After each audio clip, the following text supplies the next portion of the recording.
அனைவருக்கும் வணக்கம். இது கிஷோப் academy Krishnan. Very good afternoon to all. இந்த வீடியோ பதிவில் நம்ம பார்த்தீங்கன்னா 2024 குரூப் 2 எக்ஸாம் சம்மந்தப்பட்ட ஒரு அப்டேட் தான். ஸோ 2024 குரூப் 4 எக்ஸாமில் நீங்கள் பாஸ் பண்ணுறதுக்கு ஃபஸ்ட்டு ஸ்டெப், அதாவது முதல் படின்னு ஒன்று இருக்குது. அது நீங்கள் என்ன பண்ணணும் அப்படிங்கிறது நான் சொல்கிறேன், சரிங்களா? ப்ளஸ் ஸ்டடி பிளான் சம்மந்தமான ஒரு டீட்டெயிலும் நான் உங்களுக்கு சொல்கிறேன், ஓகேங்களா? ஏன்னா நிறைய பேர் கால் மெசேஜ் வந்துக்கிட்டே இருக்குது.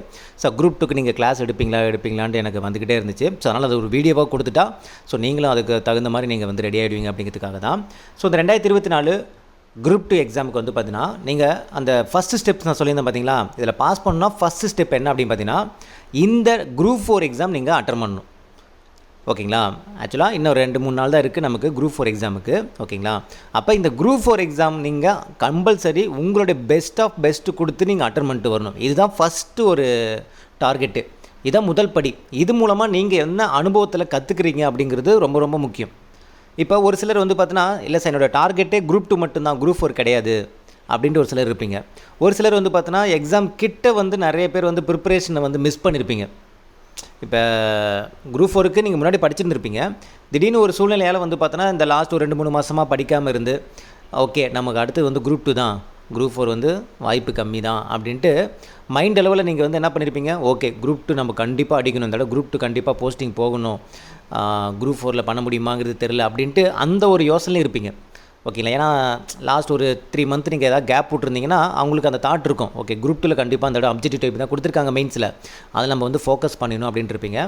ஸோ நீங்கள் என்ன பண்ணணுன்னா, நீங்கள் அந்த குரூப் 2ல் நீங்கள் போஸ்டிங் அடிக்கணும் அப்படின்ட்டு உங்கள் மைண்டில் நீங்கள் டார்கெட் பண்ணிட்டீங்க, அதுதான் உங்களுக்கான வாய்ப்பாக இருக்குது அப்படின்னு நீங்கள் நினச்சிட்ருக்கீங்க அப்படின்னா, ஃபஸ்ட்டு இந்த குரூப் 4 எக்ஸாமை நீங்கள் சாதாரணமாக நினைக்க வேணாம். இந்த குரூப் 4 எக்ஸாமை உங்களுக்கான ஒரு மாதிரி தேர்வாக, ஏன்னா இந்த சான்ஸ் திரும்ப நமக்கு கிடைக்காது.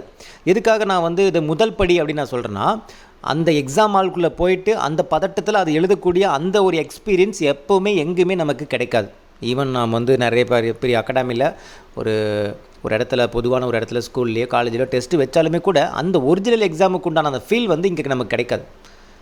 அதுக்காக தான் சொல்கிறேன், நீங்கள் அந்த குரூப் 4 எக்ஸாம் கம்பல்சரி எல்லாருமே உங்களுடைய பெஸ்ட்டை கொடுத்து நீங்கள் எழுதிடணும். உங்களுக்கு எவ்வளோ தகவல் தெரியுதோ அந்த தகவல் தெரிகிற வரைக்கும் எடுத்துகிட்டு போயிட்டு அந்த எக்ஸாம் எழுதுகிறப்ப கூட நமக்கு ஏனோ தானோன்னு எழுதக்கூடாது. நான் தான் சொல்கிறேன்ல, உங்கள் பெஸ்ட் ஆஃப் பெஸ்ட் நீங்கள் கொடுக்கணும், உங்கள் பெஸ்ட் ஆஃப் பெஸ்ட் நீங்கள் கொடுக்கணும். ஒவ்வொரு மார்க்குமே நமக்கு சாதகமாக வர மாதிரி எந்த அளவுக்கு உங்களுடைய ஸ்மார்ட் ஒர்க் ஹார்ட் ஒர்க் நீங்கள் பயன்படுத்தி கொடுக்க முடியுமோ கொடுத்துடணும்.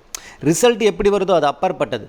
பட் உங்களுடைய பெஸ்ட்டு நீங்கள் ஒவ்வொரு கேள்வியிலுமே, ஒவ்வொரு கேள்விக்கும் நீங்கள் யோசித்து இதுதான் வருங்கிறது உங்களுடைய அசம்ஷனில் 100% நீங்கள் சாட்டிஸ்ஃபையாக அந்த ஆன்சர் நீங்கள் மார்க் பண்ணணும். இந்த விஷயம் தான் நீங்கள் ஃபஸ்ட்டு பண்ணக்கூடிய ஒரு விஷயம். நீங்கள் எவ்வளோ படிச்சிருந்தாலும் சரி, 25%, 40%, வாட் எவர் இட் இஸ், இல்லை இதுக்கு முன்னாடி படிச்சிருக்க நான் ரிவிஷன் பண்ணல இந்த தடவை அப்படி நீங்கள் லாங் கேப் விட்டுருந்தாலும் சரி, ஆல்ரெடி படித்ததை வச்சு உங்களால் எவ்வளோக்கு எவ்வளோ பெஸ்ட்டாக கொடுக்குமோ கொடுத்துடணும். இது ஃபஸ்ட் ஸ்டெப். ரெண்டாவது பார்த்தீங்கன்னா, இந்த ஸ்டடி பிளான் அப்படிங்கிறது நம்ம கொடுப்போம், ஓகேங்களா? குரூப் 4 எக்ஸாம் முடிஞ்சதுமே நெக்ஸ்ட் ஒரு 1 வீக்கில், ஓகேங்களா? இப்போ குரூப் 4 எக்ஸாம் 9th முடியுதுங்களா, அடுத்த ஒரு 1 வீக்குள்ளே, ஓகேங்களா, நம்ம என்ன பண்ணோம், ஜூன் 20க்குள்ளே ஒரு ஸ்டடி பிளான் பார்த்தோன்னா நம்ம இந்த குரூப் 2க்கு நம்ம கொடுப்போம், ஓகேங்களா? அந்த ஸ்டடி பிளான் படி நீங்கள் படிக்கிறவங்க நீங்கள் என்ன பண்ணிக்கலாம், அந்த எக்ஸாமுக்கு நீங்கள் படிச்சுக்கலாம். ப்ரிலிமினரிக்கு நான் சொல்கிறேன், ஓகேங்களா? அதே மாதிரி மெயின்ஸ் நிறைய பேர் மெயின்ஸோட சிலபஸே பார்க்கறதுக்கு ரொம்ப கஷ்டமாக இருக்குது சார், ரொம்ப நிறைய டாபிக் இருக்குது அப்படின்ட்டு தோணும். பட் ரொம்ப ஈஸி தான். நம்ம நல்லா ஆழ்ந்து பார்த்தோம்னா அதோடைய டாபிக் அப்படிங்கிறது பார்த்தோன்னா என்ன, நம்ம இதுக்கு முன்னாடி நம்ம ப்ரிலிமினரிக்கு படித்த அந்த 50% நமக்கு அங்கே ஆட்டோமேட்டிக்காகவே கவர் ஆகிடும். 50-60% நமக்கு வந்துடும். என்ன இன்னும் கொஞ்சம் நம்ம டெப்த்தாக நம்ம தெரிஞ்சுக்க போகிறோம். இப்போ நம்ம ஸ்கூல் புக்கில் கூடிய தகவல் நம்ம தெரிஞ்சுக்கிட்டோம், அது சார்ந்து என்ன எக்ஸ்ட்ரா என்ன தகவல் இருக்கோ ஒரு 20% எக்ஸ்ட்ராவாக நம்ம ஒவ்வொரு டாப்பிக்கு நம்ம லேர்ன் பண்ணிக்க போகிறோம். ப்ளஸ் அங்கே பார்த்தோன்னா ஃபுல் அண்ட் ஃபுல் உங்களுக்கு கண்டென்ட் எல்லாமே தமிழ்நாடு பேஸ் பண்ணி தான்.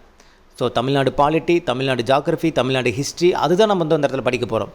அப்போ தமிழ்நாடு சார்ந்து இருக்கக்கூடிய தகவலுக்கு அது மட்டும் தான் நம்ம படிக்க போகிறோம். அதுதான் ரொம்ப முக்கியம். அதுலேருந்து கேள்விகளும் கேட்பாங்க, எல்லாமே தமிழ்நாடு பேஸ் பண்ணி தான் கொடுத்துருக்காங்க. அப்போ அதில் அதிக கவனம் செலுத்தி ஒவ்வொரு டாப்பிக்குமே இன்ச் பை இன்ச்சாக நம்ம நல்லா நம்ம அந்த சொல்லுவாங்களே, இப்போ தமிழ்நாட்டில் ஒரு சபை சங்கம் அமைக்கிறாங்க அப்படின்னா அந்த சங்கம் சம்மந்தப்பட்ட இன்ஃபர்மேஷன் அதில் பார்த்தோன்னா டச்சுக்காரர்கள், டேனியர்கள்லாம் கொடுத்துருப்பாங்க சிலபஸில். ஆக்சுவலாக அவங்கள தமிழ்நாடுக்கு வரும்போது என்ன நடந்துச்சு அப்படிங்கிறத அந்த இடத்துல கேள்வியை கேட்பாங்க. Full and full Tamil Nadu base பண்ணி தான் கேள்விகள் இருக்கும், இந்தியா பேஸ் பண்ணி இருக்கவே இருக்காது. அப்போ அதுக்கு நம்ம அதிக முக்கியத்துவம் கொடுத்து நம்ம பார்த்தாலே போதும். நான் சொல்கிறது புரியுதுங்களா? இப்போ இப்போ சுதேசி இயக்கம்னு ஒரு ஹெட்டிங் இருக்குன்னா, அந்த சுதேசி இயக்கம் சம்மந்தப்பட்ட தமிழ்நாட்டில் என்ன பங்களிப்பு இருந்துச்சு, அந்த சுதேசி இயக்கமே நம்ம இந்திய லெவலில் தெரிஞ்சுக்கணும் அவசியம் கிடையாது. தமிழ்நாட்டு அளவில் நம்மளுடைய பங்களிப்பு எவ்வளோ இருந்துச்சு, எப்படி இருந்துச்சு அப்படிங்கிறது தான். அப்போ அதை பேஸ் பண்ணி தான் கேள்விகள் கேட்பாங்க. உப்பு சத்தியாகிரகத்தில் தமிழ்நாட்டோட பங்களிப்பு என்ன இருந்துச்சு. ஸோ அப்போ தமிழ்நாட்டோட பங்களிப்புங்கிறது தான் கேள்விகள் இருக்கும். அந்த மாதிரி தான் எல்லாமே ஃப்ரேம் பண்ணியிருக்காங்க. அப்போ அதை நம்ம வந்து கரெக்டாக என்ன பண்ணி நம்ம ஃபோக்கஸ் பண்ணி நம்ம அதை படிச்சுக்கணும். ஸோ குரூப் 2 மெயின்ஸ் நமக்கு அப்ஜெக்டிவ் டைப் தான். அது இல்லாமல் இன்னொன்று என்ன ஹைலைட்டான விஷயம்னா, தமிழில் பாருங்கள் வெறும் இலக்கணத்துக்கு மட்டும் தான் இம்பார்ட்டன்ஸ் கொடுத்துருக்காங்க. இலக்கணம் மட்டும்தான். அப்போ செய்யுள் பகுதி உரைநடை கிடையாது. அப்போ இலக்கணம் ஈஸியாக நம்ம அங்கே கோத்ரூ பண்ணிடலாம். அதுக்கப்புறம் வந்து பார்த்தோன்னா உங்களுக்கு மேக்ஸ் எல்லாமே உங்களுக்கு புதுசாக தெரியும். ஆனால் ரொம்ப ரொம்ப ரொம்ப ஈஸி. இப்போ நம்ம இந்த குரூப் 4 குரூப் 2 ப்ரிலிமினரிக்காக நம்ம படிக்கக்கூடிய அந்த ஆப்டிடியூட் மேக்ஸை விட ரீசனிங் மேக்ஸ் வந்து அவ்வளோ ஜாலியாக இருக்கும், ரொம்ப ஜாலியாக இருக்கும். நான் நடத்துகிற பாருங்களேன், ஒவ்வொரு டாப்பிக்குமே அவ்வளோ ஜாலியாக கற்றுப்பீங்க.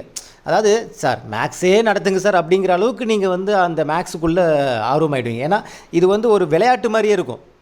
ரீசனிங் டைப் தான்ப்பா. நீங்கள் அது உங்களுக்கு ஒரு விளையாட்டாகவே இருக்கும். சம்மு ஒவ்வொன்றுமே ஒரு இன்ட்ரெஸ்டிங்காக, ஒரு ஜாலியாக, இவ்வளோதானா அப்படிங்கிற அளவுக்கு தான் இருக்கும். எல்லா டாப்பிக்கும் நான் வந்து பேங்க் எக்ஸாமுக்காகவும் எஸ்எஸ்சி எக்ஸாமுக்கும் நான் நடத்தினது தான். ஸோ ஒரு டாபிக் கூட நமக்கு தெரியாமலாம் கிடையாது. எல்லாமே நமக்கு தெரிஞ்ச டாபிக் தான். A to Z உங்களுக்கு பக்காவாக தயார்படுத்தி விட்டுறலாம். ஆப்டிடியூட்னால தான் நமக்கு ஃபார்முலா இது கான்செப்ட் அப்படிங்கிறது ரொம்ப இதாக இருக்கும். இதுக்குள்ளே ரொம்ப அதான் சொல்லுவாங்களே, அந்த விடுகதை கண்டுபிடிக்கிறதுக்குள்ள ஒரு இன்ட்ரெஸ்ட் இருக்குது பார்த்திங்களா, அதே மாதிரி தான் இதில் இருக்கும். ரொம்ப ஜாலியாக இருக்கும். ஓகேங்களா. ஸோ மேக்ஸை பொறுத்த வரைக்கும் நீங்கள் கவலையே பட தேவையில்லை. இலக்கணம் பொறுத்த வரைக்கும் கவலையே பட தேவையில்லை. அந்த ஜிகே தமிழ்நாடு சம்மந்தப்பட்டதும் ஒவ்வொரு டாப்பிக்காக நீங்கள் லேர்ன் பண்ண நீங்கள் ஆல்ரெடி நீங்கள் ப்ரிலிமினரியில் படிக்கிற அதே இது தான் அங்கே வந்து ரிப்பீட் ஆகும். அப்போ அந்த ப்ரிலிமினரி நம்ம வந்து கொடுக்கும்போதே சைட் பை சைடு உங்களுக்கு வந்து எது நம்ம வந்து சைட் பை சைடாக மெயின்ஸுக்கு கொஞ்சம் கொஞ்சம் கொடுக்கணும், அப்படி கொடுத்துக்கிட்டே இருப்போம் வீடியோ. அது நீங்கள் சைட் பை சைடு கோத்ரூ பண்ணிக்கிட்டே வர வேண்டியதான். அது ப்ரிலிமினரிக்கு நமக்கு செட் ஆகுதில்ல, ப்ரிலிமினரிக்கும் நமக்கு செட் ஆகிடும், ப்ளஸ் மெயின்ஸுக்கும் நம்ம படித்த மாதிரி ஆகிடும். சைட் பை சைடு மேக்ஸுக்கு அதே மாதிரி தான். ரீசனிங் டைப் வந்து சைட் பை சைடு நான் நடத்தி கொடுத்துருவேன். நீங்கள் ஒன்ஸ் நீங்கள் குரூப் 2 ப்ரிலிமினரி முடிஞ்சதுமே மெயின்ஸ் டக்குன்னு நீங்கள் ஸ்டார்ட் பண்ணிக்கலாம். சொல்கிறது புரிதுங்களா.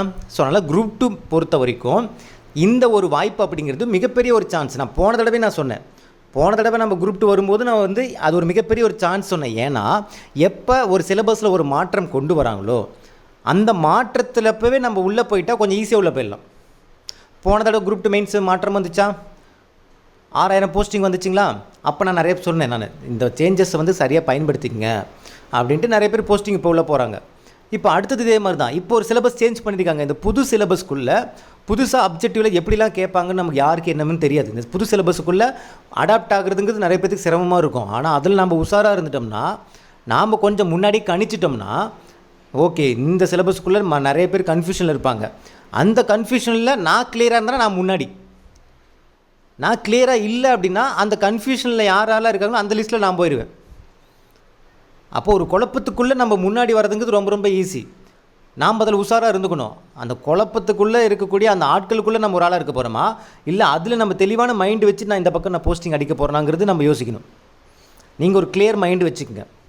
இப்போ இந்த 2-3 நாள் எதை பற்றி யோசிக்காதீங்க. ஒன்லி குரூப் 4 எக்ஸாமுக்காக உங்களோட பெஸ்ட்டு எவ்வளோ கொடுக்கணுமோ கொடுத்துட்டு வந்துடுங்க. வந்ததுக்கப்புறம் ஒரு கிளியர் மைண்டு வச்சுக்கோங்க. ஓகே, இந்த குரூப் 2க்கு பக்காவாக நம்ம என்ன பண்ணணும், நம்ம ப்ரிப்பேர் ஆகணும், விட்டுறவே கூடாது. ஏன்னா அப்ஜெக்டிவ் தான். எனக்கு கையெழுத்து சரியாக வராது, எனக்கு இப்படி எனக்கு அப்படி, எப்படி கேள்வி கேட்பாங்க, எப்படி எழுதணும்னு தெரியாது, அதெல்லாம் ஒன்றுமே கிடையாது. நீங்கள் எந்த அளவுக்கு கண்டென்ட் நீங்கள் கிளியராக இருக்கீங்களோ அந்தளவுக்கு ஸ்கோர் ஈஸியாக பண்ணலாம். ஏன்னா இதுக்கு முன்னாடி நமக்கு வந்து பார்த்தோன்னா குரூப் 2 நான் இன்டர்வியூலாம் வைக்கும்போது தமிழ் 100 கொஸ்டின் இருக்கும். தமிழ் 100 கொஸ்டின் அப்படிங்கும்போது அது செய்யுள் பகுதி உரைநடை எல்லாம் தமிழ் நல்லா தெரிஞ்சவங்க ஈஸியாக அடிச்சிடுவாங்க. பட் இந்த அப்படி கிடையாது. தமிழில் இலக்கணம் பார்த்து தான் வச்சுருக்காங்க. அப்போ யாரெல்லாம் நாலேஜபிள் பர்சனோ, அதாவது இந்த இடத்துல மனப்பாடங்கிறதுக்கு வழியே கிடையாது. மனப்பாடமே இந்த இடத்துல பண்ணவே முடியாது.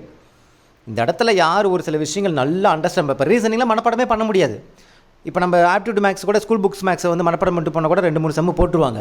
பட் ரீசனிங்கில் அப்படி பண்ணவே முடியாது. ரீசனிங்கில் கான்செப்ட் புரியல அப்படின்னா அங்கே ஸ்கோரே எடுக்க முடியாது. ப்ரிப்பேர் பண்ணாமல் ஒன்றுமே பண்ண முடியாது. இலக்கணம் அதே மாதிரி தான். இலக்கணம் நீங்கள் ஏனோ தானே போட முடியாது. இலக்கணத்தில் கான்செப்ட் புரிஞ்சால் தான் போட முடியும். அப்போ யார் அதுக்கெல்லாம் ரெடியாக இருக்கீங்களோ, சார் கான்செப்ட் நான் புரிஞ்சுக்கிறேன் சார், தெரிஞ்சுக்கிறேன் சார், ப்ரிப்ரேஷன் நல்லா கொடுக்குறேன் அப்படிங்கிறவங்களுக்கு இது ஒரு மிகப்பெரிய ஒரு வரப்பிரசாதம் தான் என்னை பொறுத்த வரைக்கும் இந்த குரூப் 2. அதே குரூப் 2 அடுத்த வருஷமும் வரும். அடுத்த வருஷம் இதே சிலபஸ்க்குள்ளே வைக்கும்போது எல்லோரும் உஷாராயிடுவாங்க. ப்ரிப்ரேஷன் லெவல் பயங்கரமாக இருக்கும், கட் ஆஃபில் பயங்கரமாக இருக்கும். ஆனால் இந்த தடவை கட் ஆஃபுங்கிறது கொஞ்சம் கம்மியாக தான் இருக்கும். அதாவது அடுத்த வருஷம் 2025 வரக்கூடிய குரூப் 4 குரூப் 2 கட் ஆஃபை விடவே இந்த கட் ஆஃப் கம்மியாக தான் இருக்கும். டைம் மேனேஜ்மெண்ட் ரொம்ப முக்கியமானதாக அந்த இடத்துல வந்து படும். ஏன்னா தமிழ் வந்து கிடையாது இல்லை, தமிழ் 25 அந்த இலக்கண கேள்விகள் மட்டும்தான். இப்போ மீதி இருக்கிறது எல்லாமே வந்து பார்த்திங்கன்னா மேக்ஸ் ரிலேட்டடானது, ஜிகே ரிலேட்டடானது அப்படிங்கும்போது டைம் பத்தாது. பட் அந்த டைம் கால்குலேஷனும் நம்ம என்ன பண்ணிக்கணும், நம்ம ப்ரிப்பரேஷன் நல்லா பண்ணியிருந்தால் தான் ஒவ்வொரு கொஸ்டினும் டக்குன்னு யோசிக்காமல் ஆன்சர் போட்டுகிட்டே இருக்க முடியும். புரியுதுங்களா? ஓகே, அதில் நிறைய மெத்தட் இருக்குது. ஓகேங்களா? இப்போ ப்ரீவியஸ் கொஸ்டின் பேப்பர் கேதர் பண்ணுறது, ரொம்ப டெப்த்தாக நம்ம குரூப் 1 கொஸ்டின்ஸ்லாம் கொஞ்சம் கேதர் பண்ணுறது.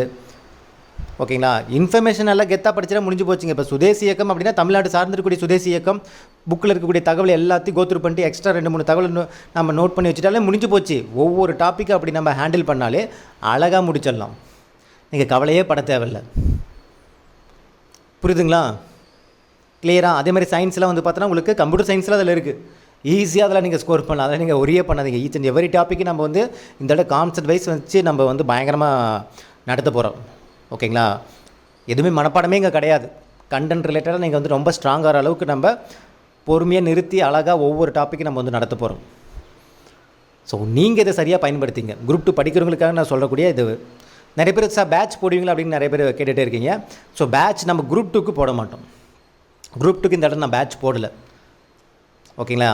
ஆனால் ஃப்ரீ பேட்ச் நாங்கள் வந்து கண்டக்ட் பண்ண போகிறேன். அது நான் வந்து டிசைட் பண்ணியிருக்கோம். ஃப்ரீ பேட்ச் நம்ம வந்து கண்டக்ட் பண்ண போகிறோம். அந்த ஃப்ரீ பேட்ச்னு ஏனோதானு வந்து பண்ணாமல் அது ப்ராப்பராக இவ்வளோ ஸ்டூடெண்ட்ஸ் தானா, இவ்வளோ ஸ்டூடெண்ட்ஸ் மட்டும் ஆட் பண்ணிவிட்டு அவங்களுக்கு அப்படியே ப்ராப்பராக கொண்டு போகிறது. பட் ப்ளஸ் இந்த யூடியூப்பில் எப்பயும் போல் கொண்டு போகிறது. ஆல்ரெடி என்னுடைய பழைய பேட்ச் ஸ்டூடெண்ட் இருப்பாங்கள்ல, அவங்களுக்கு அந்த குரூப் 2க்கு வந்து பார்த்தோன்னா அப்படியே கண்டினியூ பண்ணி ஃப்ரீயாகவே நம்ம கொடுக்க போகிறோம்.